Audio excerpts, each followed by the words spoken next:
We discuss the critical number of a function. Critical number किसी function का एक ऐसा नंबर होता है जहाँ पे फंक्शन का डेरिवेटिव या तो जीरो होगा या एग्जिस्ट ही नहीं करेगा। और रिमेंबर दैट के क्रिटिकल नंबर जो है फंक्शन की डोमेन के अंदर होना जरूरी है। अगर उसकी डोमेन के अंदर वो नंबर नहीं है तो हम उसे क्रिटिकल नंबर नहीं करेंगे, वेदर वहाँ पे ये दोनों कंडीशन सेटिस्फाई भी होती हों तो फिर भी हम क्रिटिकल नंबर नहीं कहेंगे। तो ये फंक्शन की डोमेन के अंदर होना जरूरी है।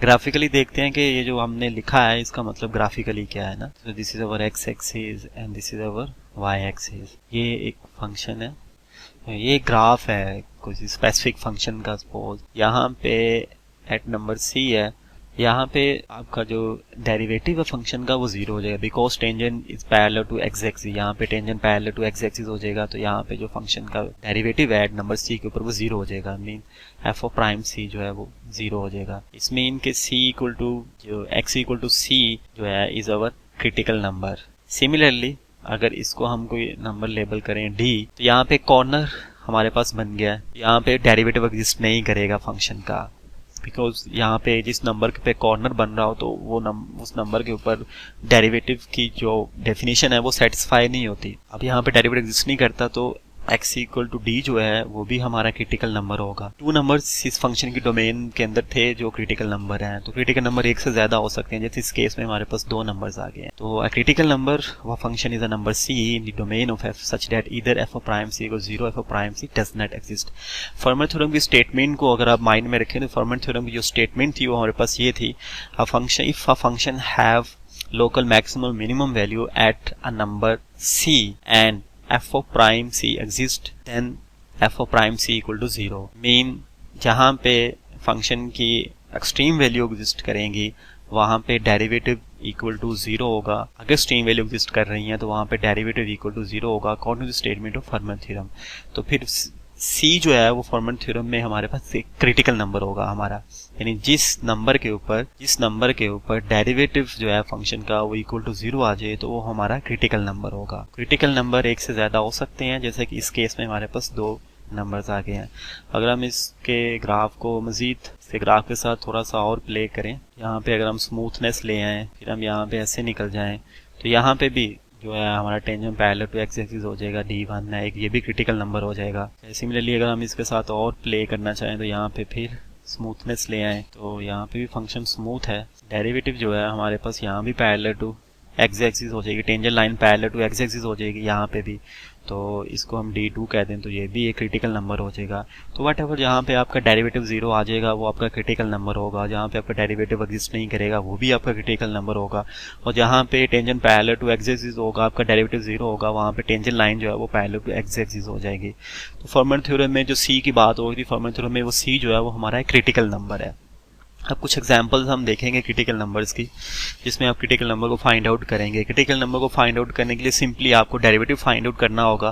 फिर आप देखेंगे कि डेरिवेटिव कहाँ पे 0 होता है, कहाँ पे जो है वो एग्जिस्ट ही नहीं करता, तो वो उन नंबर्स को आप कह देंगे ये हमारे क्रिटिकल नंबर्स हैं। जो मैंने अभी आप से डिस्कस किया है कि formal theorem it follows that if f has a local maximum minimum c then c is the critical number of f। Very first example है हमारे पास f of x is equal to 2x² plus 5x minus 1। अगर आप इसका derivative find out करें तो यहाँ पे पावर रूल लग जाएगा। ये डेरिवेटिव इसका क्या हो जाएगा हमारे पास f of prime x is equal to 4x and plus 5, 1 constant number है उसका डेरिवेटिव 0 होगा हमारे पास। तो f of prime c f of prime x equal to 0 होगा हमारे पास at x is equal to minus 5/4। तो x इक्वल टू माइनस 5/4 जो है ये हमारा क्रिटिकल नंबर होगा। सिमिलरली एक और एग्जांपल हम डिस्कस करते हैं। फंक्शन ले लेते हैं f ऑफ x है वो हमारे पास है x² 1/3।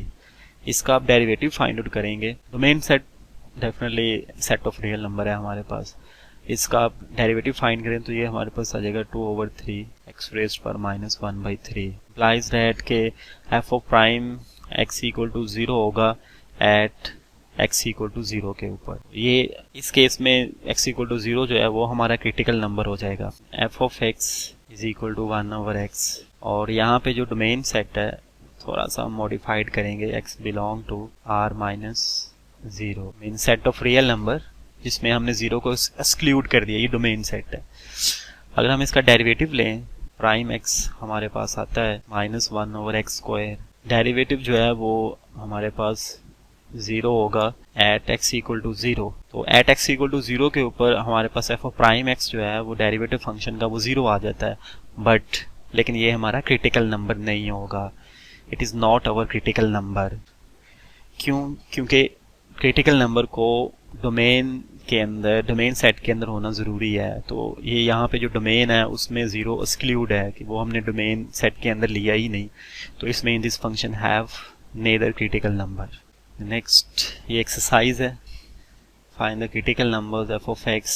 ये एक्स डोमेन जो है वो आप लेंगे definitely set of real numbers, and similarly इधर भी आपकी जो डोमेन होगी वो सेट ऑफ रियल नंबर होगी। तो आपने इनके क्रिटिकल नंबर्स को डिस्कस कर।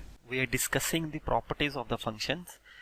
इन the last lecture we discussed about the absolute maximum and absolute minimum and relative maximum and relative minimum properties of the functions. Also, we discussed an example in which we saw that a particular function defined on a particular domain set neither have absolute maximum and relative maximum nor absolute minimum and relative minimum value of that particular defined functions. No, we see under what conditions a particular function have absolute maximum and absolute minimum values. तो last time हमने example discuss की थी जिसका मैंने reference दिया अभी के। ये एग्जांपल हमारे पास थी कि हमने एक f of x is x square is a function and x belong to domain set minus infinity 0 and union 0 infinity। तो इसका जो हमने ग्राफ देखा था वो इस तरह का ग्राफ आता था। एट x इक्वल टू 0 के ऊपर हम, क्योंकि वो डोमेन सेट में शामिल नहीं है तो वहां पे हम फंक्शन वैल्यू नहीं लेंगे। जैसे x अप्रोच करेगा इन्फिनिटी को तो अनबाउंडेड बिहेवियर शो करेगा, मेन इसके एब्सोल्यूट मैक्सिमम वैल्यू एग्जिस्ट नहीं करेगी। और 0 की डोमेन सेट में शामिल नहीं है तो 0 के ऊपर ही अगर हम 0 इसको डोमेन सेट में शामिल करें तो 0 के ऊपर इसकी एब्सोल्यूट मिनिमम वैल्यू एग्जिस्ट करती है, but 0 is neither included in the domain set of that function, so it neither have absolute minimum value. तो अब हम डिस्कस करेंगे इस लेक्चर के अंदर कि under what conditions a function must have absolute maximum and absolute minimum value.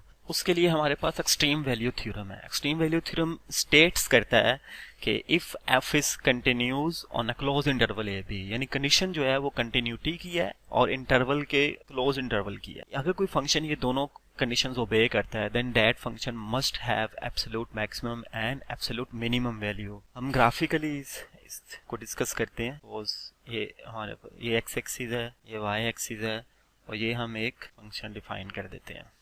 Suppose एक कोई पर्टिकुलर फंक्शन है जो उसका एक ग्राफ है, पोजीशन को हम मार्क कर देते हैं नंबर सी से और इस पोजीशन को हम मार्क कर देते हैं नंबर डी से, और it is defined on a close interval A B. तो देन एट नंबर सी हमारे पास जो वैल्यू है फंक्शन की वो absolute maximum and relative maximum, यानी एट नंबर सी के ऊपर हमारे पास absolute maximum and relative maximum value जो है वो एग्जिस्ट कर रही है फंक्शन की, और एट नंबर डी के ऊपर हमारे पास फंक्शन की absolute minimum and relative minimum values exist कर रही हैं। तो क्योंकि ये इसलिए एग्जिस्ट कर रही हैं इसकी दोनों values because function is continuous on a close interval A B. अब एक एग्जांपल और देखते हैं हम, बस ये define on a close interval A and B.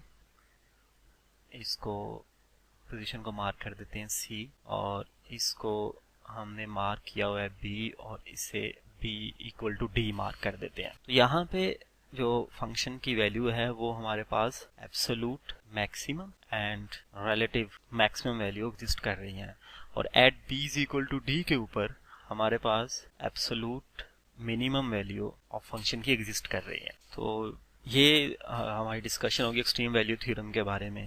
अब एक दफ़ा हम उसे थ्योरम को फिर देख लेते हैं। If f is continuous on a closed interval a b then f attains an absolute maximum value f of c at some number c। तो ये ग्राफिकली देख लिया जाए, यहाँ पे हमारे पास एब्सोल्यूट मैक्सिमम है, रिलेटिव मैक्सिमम। सिमिलरली यहाँ पे हमारे पास एब्सोल्यूट मिनिमम है एंड रिलेटिव मिनिमम है, और यहाँ पे एट नंबर सी के ऊपर हमारे पास absolute maximum and relative maximum value exist करेगी, और at D is equal to B के ऊपर हमारे पास एब्सोल्यूट मिनिमम वैल्यू एग्जिस्ट कर रही है, and eight number C1 and C2 के ऊपर हमारे पास absolute maximum and relative maximum value exist कर रही है। एट नंबर डी के ऊपर हमारे पास similarly absolute minimum and relative minimum values exist कर रही है। तो ये हमारी डिस्कशन होगी एक्सट्रीम वैल्यू थ्योरम के ऊपर। We discuss the Fermat theorem. Fermat theorem state that if a function has a local maximum or minimum at some number c and the derivative of the function at that number exists, then the derivative at that number must be equal to 0. Format theorem हमें ये बताता है कि अगर कोई function है उसकी local maximum minimum value जो है वो एग्जिस्ट करती है एक स्पेसिफिक नंबर के ऊपर, तो उस नंबर के ऊपर अगर उसका डेरिवेटिव भी एग्जिस्ट करता है देन फिर हमारे पास जो उस नंबर के ऊपर जो उसका डेरिवेटिव फंक्शन का होगा वो 0 आ जाएगा। ग्राफिकली हम इसे डिस्कस करते हैं to make the picture more clear. That this is X axis and this is our Y axis and this is our graph of the function. इस पोजीशन को हम मार्क कर देते हैं C से और इस पोजीशन को हम मार्क कर देते हैं D से। तो एट नंबर C के ऊपर हमारे पास जो फंक्शन की वैल्यू है वो लोकल मैक्सिमम वैल्यू एग्जिस्ट कर रही है, एंड एट नंबर डी के ऊपर हमारे पास लोकल मिनिमम वैल्यू फंक्शन की एग्जिस्ट कर रही है। In according to the statement of the Fermat theorem, इस एट नंबर सी के ऊपर जो डेरिवेटिव होगा वो हमारे पास आ जाएगा 0। Similarly according to the statement of the theorem हमारे पास जो एफ ऑफ प्राइम डी है वो 0 आ जाएगा, क्योंकि दोनों कंडीशन फर्मेट थ्योरम की फुलफिल हो रही हैं।